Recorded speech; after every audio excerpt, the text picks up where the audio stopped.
Welcome to the Rock the Stage Show. Each week, international media expert Rich Bontrager has in-depth and personal conversations with celebrities, top leaders, authors, speakers, and media professionals. Now, from the Rock the Stage studios, here's your host, The Trigger, Rich Bontrager. Welcome back to Rock the Stage Show. The Trigger, Rich Bontrager, and we are in for a treat tonight. We're going to go back to extreme mountain climbing and leadership. Don't you just love that? That's a great place to go. But we're going to take it a little bit deeper because it's really important to understand that virtual leadership is no longer optional. It's a new climb. It's a new summit to go take on, learning how to be a virtual leader today. In today's fast-changing digital world, ability to connect deeply, guide teams remotely, inspire across the screen, it's truly the new test now for leadership. Tonight on Rock the Stage Show, we'll uncover powerful lessons of how to lead the presence, lead with courage, lead with impact, and maybe a few more surprises along the way. My guest today is Rainer Petek, and he's a Global Speaking Fellow, author of 10 books, strategic advisor, keynote speaker, and extreme mountaineer. And as a professional mountain guide, he has led clients through extreme routes in the Alps and up to 6,000-meter peaks in the Himalayas. For more than 25 years, he's been working with international companies and managers from Germany to the Silicon Valley. He's been talking about leadership and the change that's been going on. His keynotes are global. He's now up to 30 countries on 5 continents with the main stage presentation at the Global Speaker Summit in 2024. Please welcome Rainer Petek to Rock the Stage Show, and let's bring the international guy in. Rainer, great to see you. Hey, Rich, great to see you again. We have both dove into leadership world. We both love leadership. But what do you think is the biggest change in leadership right now? What do you think leaders are truly facing as a big challenge today? There are several challenges from my point of view. One thing is, for me, relatively clear that the pace of change is unprecedented. And we have to keep up with all the changes here. And of course, not being the smartest and not knowing it all, or not even knowing what next day will bring, puts a special pressure on leaders from my point of view. And of course, with all the technologies or technological advancements around artificial intelligence, this pressure increases from day to day. And under these circumstances, I think we have to extend what we understand under the term of leadership. Oh, exactly. And we're probably going to get a lot deeper than that here today, I think. Now, it's interesting because I set you up as the mountaineer. You climb, you hike, you scale, you explore. But what's been the toughest climb that you've ever done? Paint us a picture. What's been the toughest one? So just looking back, and I'm often asked this question, I can't figure out one special climb. I would say this is the toughest or the hardest. But if you would ask me what I'm really most proud of, then I'm most proud of the fact that I was 12 years a professional mountain guide for extreme climbing routes without having any accident. So this is my greatest accomplishment as a mountaineer and as a mountain guide, bring back my clients always safely, at the same time realizing very extreme climbs and achieving very high peaks. So translate that into leadership now, because you do relate mountaineering to leadership. So saying that you've had no one come back hurt, maimed, dead, how does that help you with leadership? How do you translate that great experience into leadership now? And first of all, also business is about staying in the business, means surviving. So really, you are responsible for the most successful way of surviving in the business world, and it's not about having some headlines, getting some awards, or maybe some incentives. It's always about doing what is good for the sustainability of the business. Now you talk about north face of business. What the heck is that? Yeah. You must say there are always several ways up a mountain. Yeah, the so-called normal routes is the easiest way up to the top.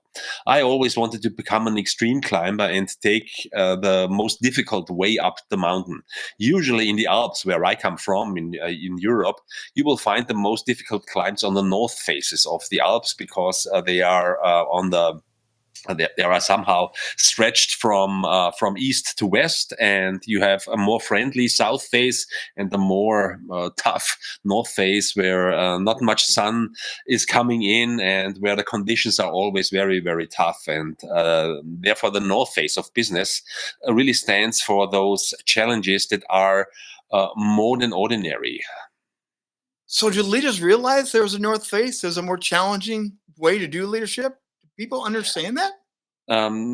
So what leaders usually see, they have the feeling, oh, now I'm in the north face. Now I am in the north face of business, because the market is changing in a way I have never experienced it before. I should deliver a result that I was never asked before. So when it's extraordinarily difficult, they know they are in a north face, and very often they look out for a mountain guide that could help them master that north face with their leadership team. So That's where I COVID, come in. so COVID was a north face experience for the entire world. Of course, and for me as well, I have to admit.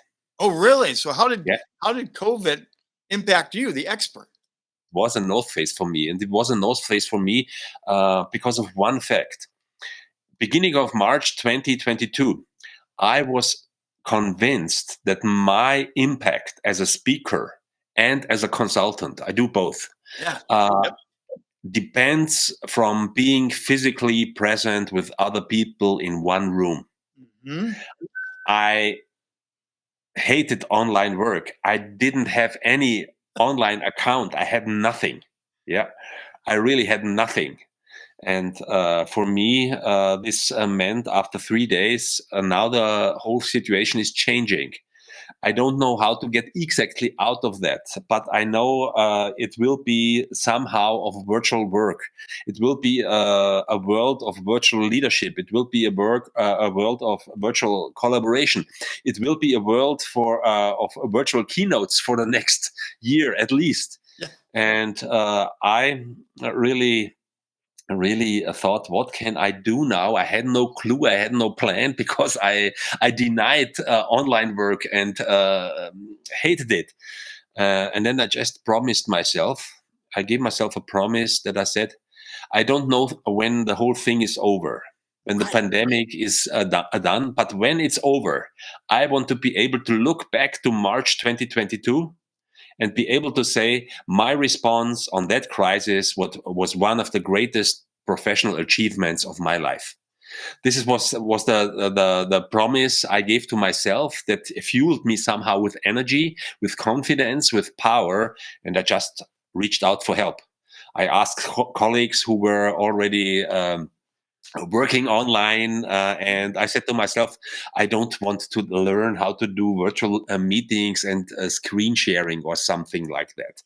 I want to become a benchmark, and I really made a huge step forward, not just to deliver online meetings, but really develop the ability to have more or less a TV show or something like that, with all the things, the ATEM Mini and so on, and the virtual cameras and everything.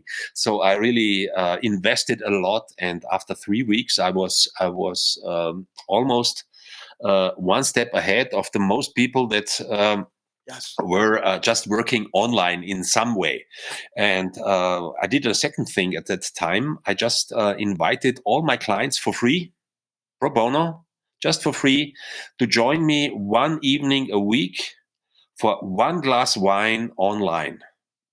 And just was inviting them to an online meeting and sharing experiences, Mhm. and what works in this company, what could help the other company. I did this for free, and just created the platform and brought in some of the new technical features, the way I talk with you, just really looking not only into the face, but looking into the face and into the camera at the same time, just really having immediate contact, immediate presence. And they were so flashed. They said immediately, Rainer, help us establishing this at our company as well. I had business from the fourth week of the lockdown, from the fourth week of pandemic. I had business again, and it was at the end of 2020. It was a record year. So, so at the very same time you were going through all that, I launched Rock the Stage Show for the very reason you're describing. I've got 35 years of radio, television, talk show interviewer. Yep. So I took everything I knew and brought it right here for the very same reason you're describing. We had to change. Communication had to go on. Training had to go on. But it's interesting now, from a guy who didn't know any of that, I've heard you've got a hologram presentation. You've now gone hologram. What an achievement. Tell us about it. Yeah, so it wasn't a false assumption, but I really learned a lot by doing so. After 1 year of COVID, I thought, and other colleagues thought, that it will be over after 2 years. And when it is over and when they come again, it would be great just to have a completely new style of presentation. And our assumption was, companies will invest much more in events, less events, but bigger events with bigger budgets, and therefore a holographic presentation could be a fantastic way.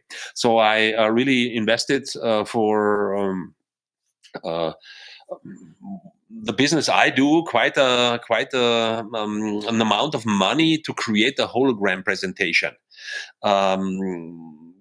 Delivering it in a completely different way, and really making an immersive experience for my audiences.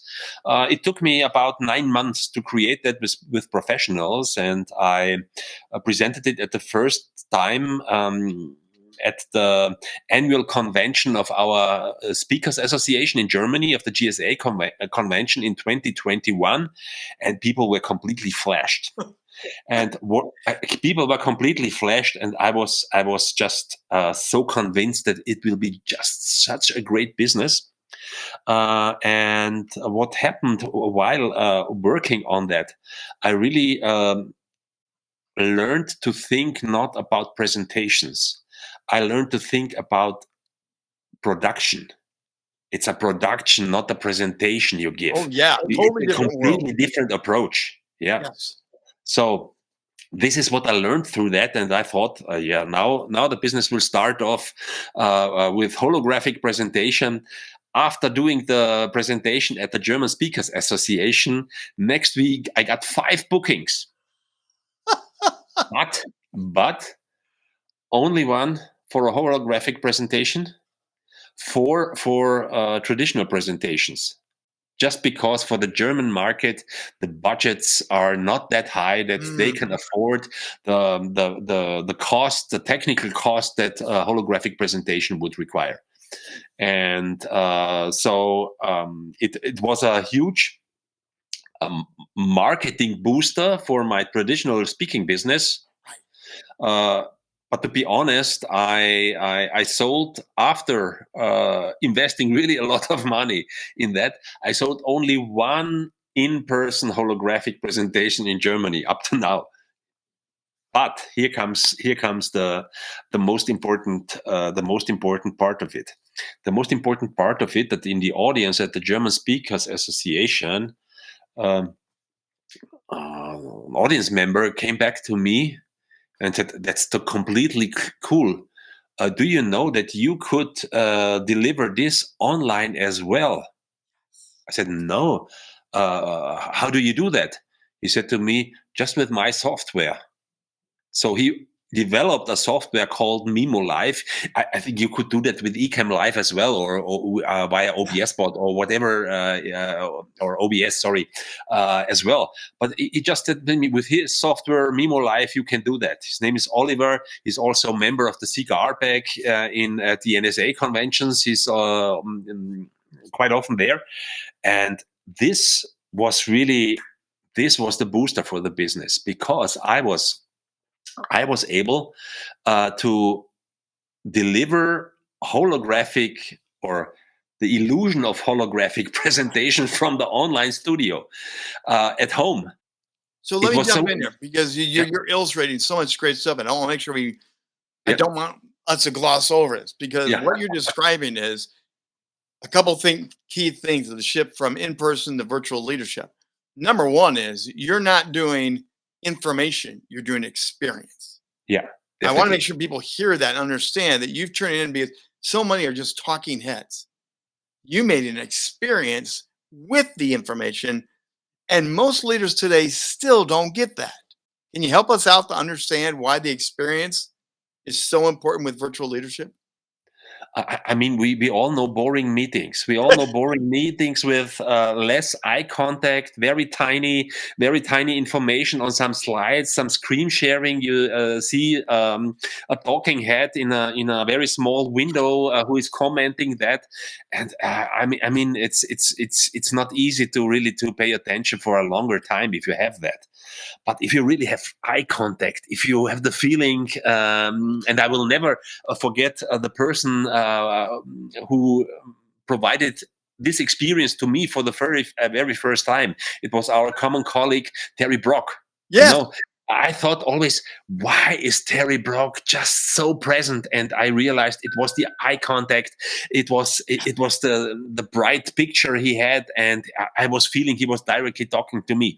And this is where it starts. You have to do the homework first, and then really around that orchestrate elements that make the online meeting really an experience. Yeah. Now, also, there is, I'm going to call it acting. There's a performance to being on camera.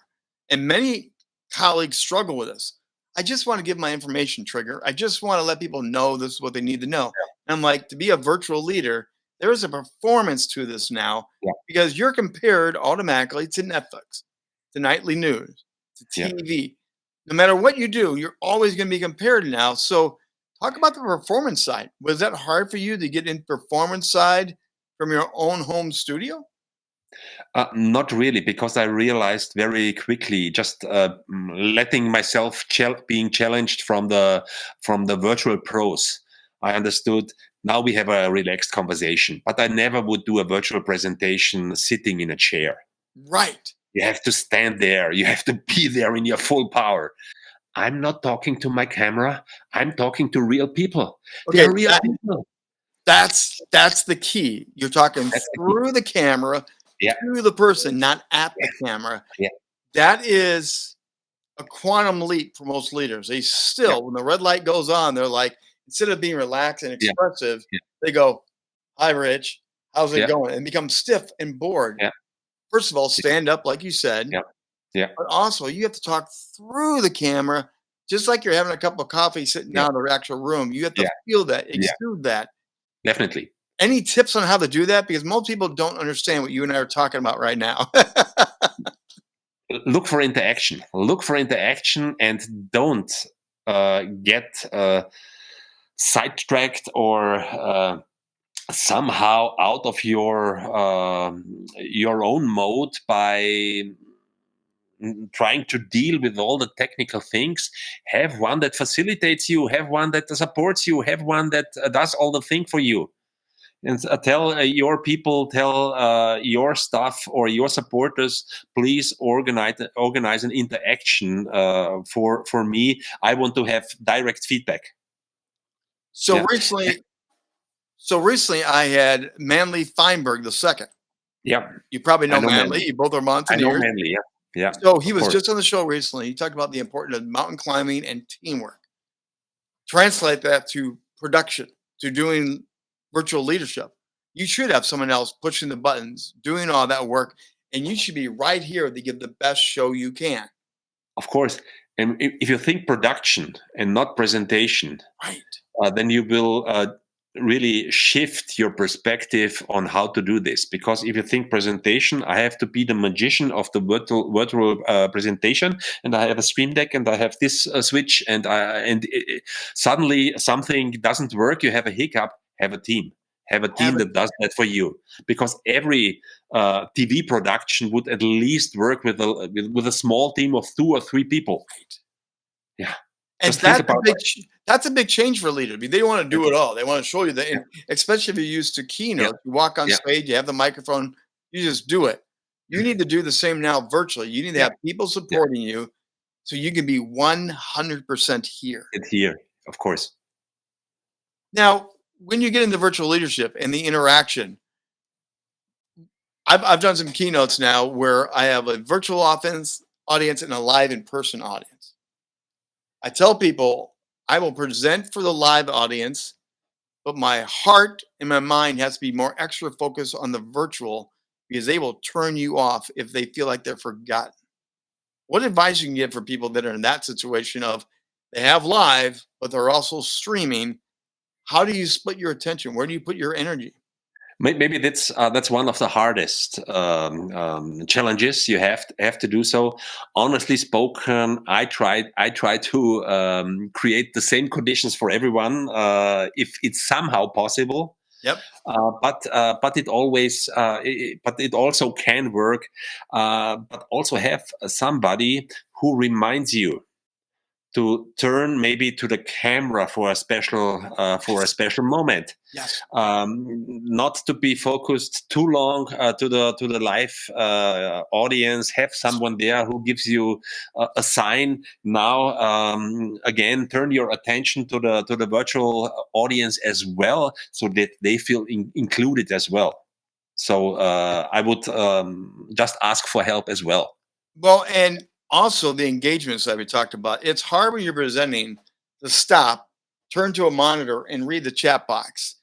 So what I've found is either have an earpiece, so you have a producer feeding the questions to you, or literally have them talk over you. And it's like, hey, Rainer, what's in the chat box right now? And then you actually voice over what's the question, and I answer the question. Make them part of it, but let the virtual audience know you see them, you're answering your question. Yeah, of course. You get much more interaction that way, don't you?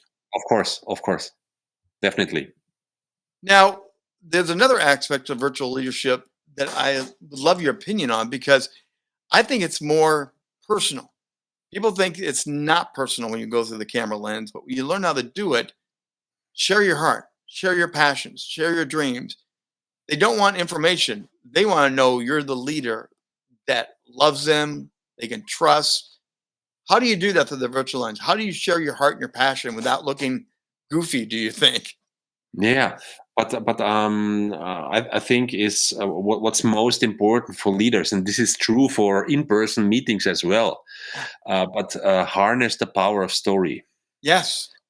Share own stories, pick up stories from the company, from the participants. Really, really get personal, and I mean, there are so many ways to do that. You do not always have the one-to-many presentation where you are the only one who's talking. If you have a meeting, just make a check-in. That's maybe a little bit personal in terms of how's the energy, the moods today. Just 11 seconds, and 3-word maximum from everybody, and you will have a lot of fun. You are very quick through, and everybody is in here in the meeting as well. What I do when I'm talking one-to-many is really, on the one hand, sharing stories, sharing thoughts, getting very personal, bringing maybe something in from the day, what I've experienced before the meeting, sharing really something personal. But what is also very important for me, and what I really look at is when I organize meetings in different hybrid settings, where I'm in the room and the virtual audience is more or less here in the room via MS Teams, Zoom, or so. Yeah. Make the screen where they appear the biggest you can have. Yes. They need to be present. They need to be bigger as the persons in the room. I will never forget the experience we had in one of my first hybrid workshop settings. Was a strategy workshop, 3-day, in August of 2020. There were one manager of South America virtual, one manager of North America virtual participant. We thought how I did the workshop, the facilitation and some inspiration in the workshop. We thought about how can we ensure that we do not lose them for the duration of the workshop for 3 days. Right. And we just decided to bring in the biggest possible screen you can have and give them one half and one half. They were so big, they were so present. And then we did a second thing, because we knew 20 people in the room, 2 online. There will be a lot of side talks. How do we make them part of the side talks? So we split it 4 microphones across the whole workshop setting, so that they could listen. The virtual participants could listen every single side talk, every single remark or statement that was said in the room. They were part of it, and this was the feedback after that. Hey. I had the feeling I was part of. I was with you for 3 days. The only thing I could not share with you were the meals. But whenever we were in the meeting room, we were together and we were part of it. It was great. So that's ingenious. That's very immersive. Yeah. That's, again, except for the physical touch, they're there 100%. Yeah. How long did it take to plan, strategize that? Because that's probably going to be the first leadership question: is how do I even think like that? How do I plan like that? Yeah, just think about that. Maybe you always should prepare your meetings. Oh yes. And if you just take the time for proper planning of a meeting, just double it. And think about what should not happen, what should I not forget, and what specific requirements the virtual members or remote participants can have, and try to fulfill that. So this is just a way of thinking, and take some time, because if you just oversee that, if you forget that, you will lose the people during the meeting, during the presentation, or during the workshop. So which do you think is more important? Learning the technology side? Is this a tech-driven virtual leadership, or is you as a human have to come through the lens stronger as a virtual leader? Which one's more important, do you think, to master?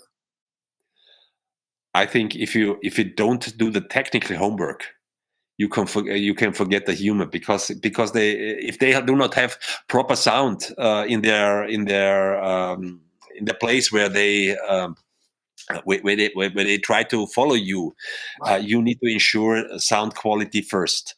You need to ensure proper lighting, and then afterwards a quite decent camera. Look, this is the absolute baseline. This is the homework you have to do.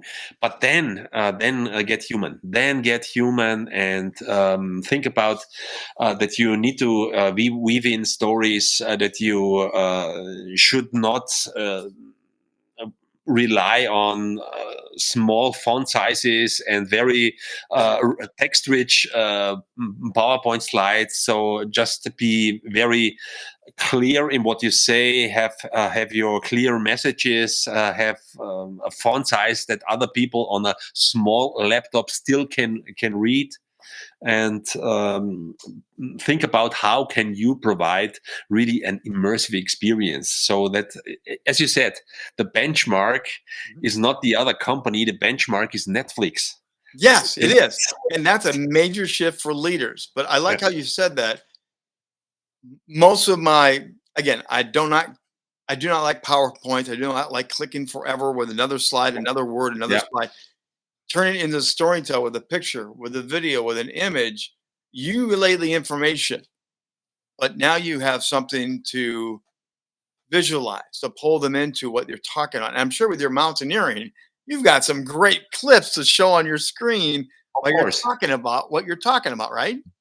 of course, of course. And just to be very clear, it is not enough to deliver average. No. What you should do as a leader, no matter if you own the company, if you're a senior vice president or a CEO, or just in a small company, or trying to lead the audience as a speaker, strive for the best slides, the best design, the best deck you can have, because otherwise it will not be outstanding. I got so much business. I got so much business during COVID just because my presentation made a little difference. It was fun for them, Right. and it was nice looking at it. It was a crystal clear sound. It was a way of entertaining them while giving information, while encouraging them, while inspiring them. And this is what we need to aim for. Do you see the business world embracing virtual leadership the way you and I are? Do you really see them saying, I'm in them, I'm buying the gear, I'm learning how to be on camera, I'm investing in this new craft? Are they really doing it? Maybe not enough. Maybe not enough, but it got better. It got better, but not at every place, not at every company, not at every individual leader. So, I mean, it just just think about how often we see somebody's nose from down. Right. The nose or they're way down Yeah, here like yeah, this. yeah, yeah. Yeah, I mean, We're still accepting that, but what yeah, you and I are yeah, talking about is radically different. yeah, yeah, yeah. I really, when I told you that I was asking for help, uh, one thing was asking for tech help, but another kind of help I looked for was help from directors from the theater. What? Because this is my stage now.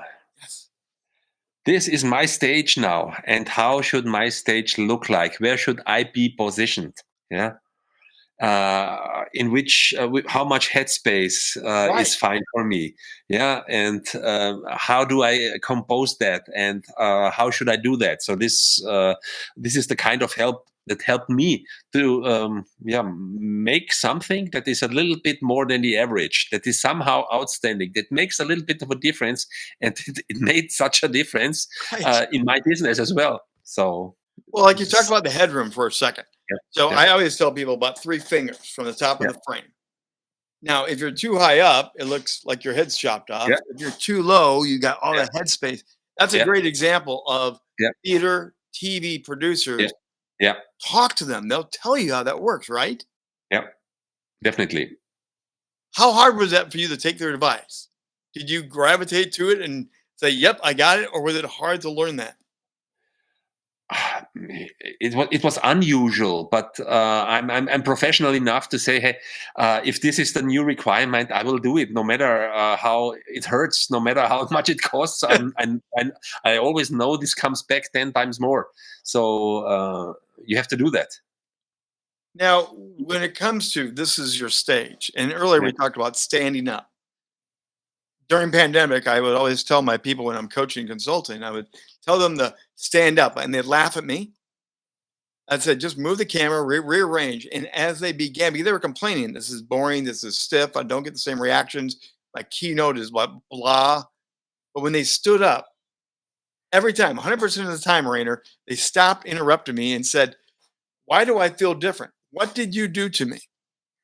And this light bulb went on saying, I'm standing up in my bedroom, in my office, but now I feel like I'm on stage. How important is that to bring that feeling of being on stage to the virtual world? you have to create for yourself an environment that just brings you in the strongest power you can develop in order to really go through that camera, talk through the camera to the people. It will not.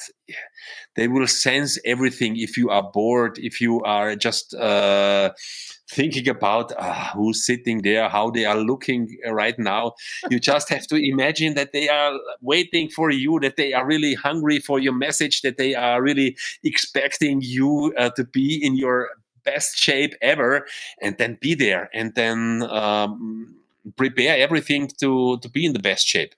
So, what do you see the future of virtual leadership? Do you see this being a fad that we go through and we all go back, or do you think this is here to stage and is the sky the limit? Virtual collaboration and virtual leadership is coming to stay, like AI is coming to stay.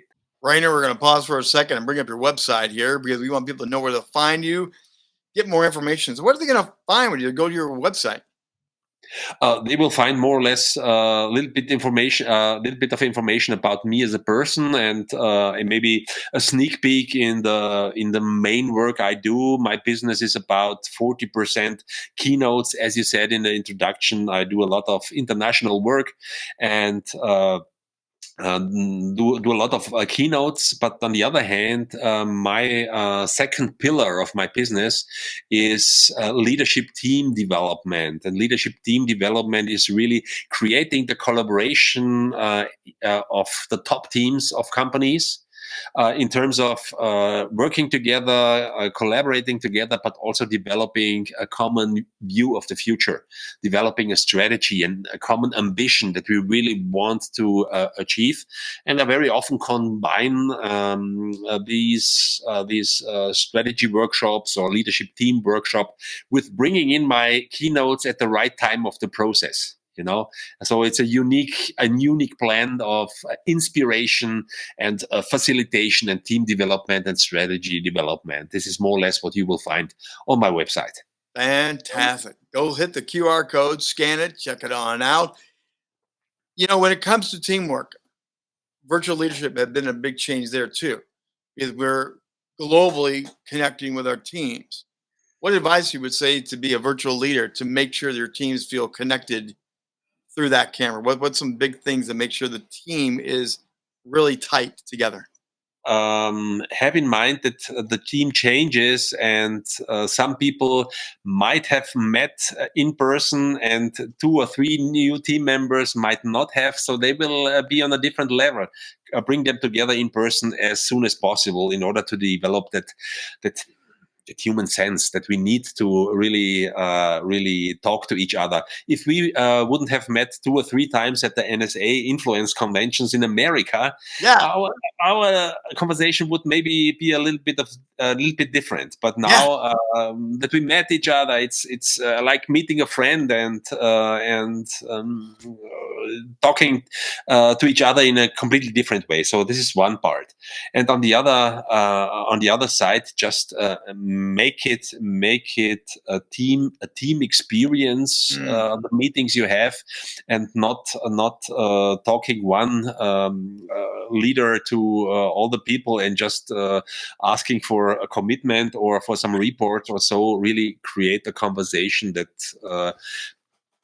is really about the team. Yeah, you're not talking from the top down anymore. You're really trying to be one with them through the virtual world. That's a huge step. Yeah. So you've been a global mountaineer. What was more challenging? Has there been a mountain that was the most challenging, or was learning virtual leadership the most challenging experience you've had? Which one was tougher? In terms of the risk that is involved, of course, mountaineering was tougher. You could die. Yes. But I tell you, there is always a kind of death you can die on a stage, or or in a presentation. If you have the feeling, I'm not getting through to them now, what can I do to get through to them? No matter if I'm here in the room together with people on a physical stage, on a physical meeting, or just in an online meeting, it can be very, very tough. Don't underestimate the challenge involved. I really can feel it when I have to work to get into the connection mode. I need the connection mode where the energy flows, to create that moment. Sometimes it's harder, yes, and that's really hard work. And I would say I use the same amount of energy and calories in an online presentation like on a mountain climb. For those that are still struggling to embrace virtual leadership and invest the money, the time to learn the new skills, what nugget of wisdom would you give somebody that's saying, I still don't believe, I'm not going to do it? What advice can you get from them? I would just ask them, why are you satisfied with 30% of the impact you could have? Ooh. You Wow. should not be satisfied with that. Wow. That's something to chew on. Wow. Yeah. Rainer Petek, thanks for being here with us today on Rock the Stage Show. I really appreciate the time. By the way, our mutual friend Robert Sack says hello, the magnificent showrunner and co-producer of Rock the Stage Show. So again, if you're ever wondering how we get these great guests, Robert Sack does the magic, and a guy like Rainer shows up. Thank you, Rainer, for being our guest today on Rock the Stage Show. So there you go, virtual leadership, a little deeper dive, and it's not slowing down. It's only getting bigger and bigger. And he admitted it was a bit of a climb for him to learn this, but he knew he had to learn it. And he also said there's a great benefit now. He's seen the benefit of how virtual leadership directly impacts his business. And he's global. He's in Germany. I'm in Washington, D.C. And look what we can do here. Come on back every week, 7 p.m. Sunday nights. We premiere a new episode on the YouTube channel. And then, of course, we move them over to Bravehearts TV, Roku, and Amazon Fire as well. Come on back next week for another exciting conversation on Rock the Stage Show. Until then, have a great week, and we'll see you here.